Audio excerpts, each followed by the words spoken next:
Still at the open house. Wow. 12-hour open house still here. So I'm going to continue with the 12 steps. This is the second half, but I'm going to do it in one video because I don't want to bore you guys with a whole bunch of videos. So step 7 is saying I don't know is a no-no. You should never say I don't know. If you don't know something, call the seller right then and there. Have a relationship with the seller saying, hey, if I call you, answer your phone, because I never want to tell someone I don't know. Which comes to my next step 8 is know the ages to everything. How's the roof? How's the AC? Hot water heater? Everything. You should know all the ages to everything. What else do we have? 9, do not annoy people. This is a big one. People walk in, you greet them, you walk around them, you tell them about, and you let them go. Because sometimes people want to talk amongst themselves. Maybe they're going to say something negative about the house that they don't want to say in front of you, but the negative's not going to turn them off. They just, hey, I don't like this, we could do this. So don't be right on top of everyone and annoy everyone. Next is very important, is you should dress nice. You should be presentable.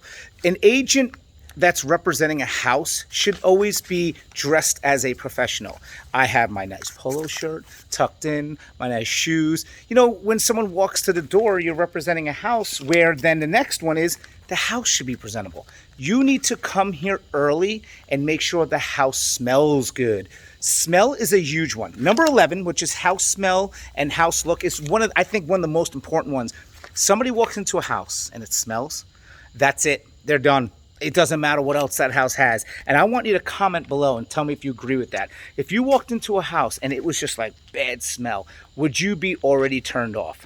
And the last one is to have paperwork, maybe a mortgage calculator, anything that you can have so someone can leave and they can know about the house, they can know about the payments, the taxes, everything. Because you also, two things, it's like a catch-22. You don't want someone to be upset that they actually can't afford the house, or they didn't know about this, or vice versa. Maybe someone's like, wow, I can manage this house.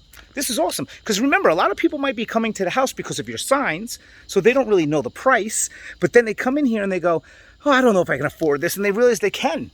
And then they try to make, I have had that happen a million times, right? So those were the last of the 6 of the 12 steps. Thank you guys so much.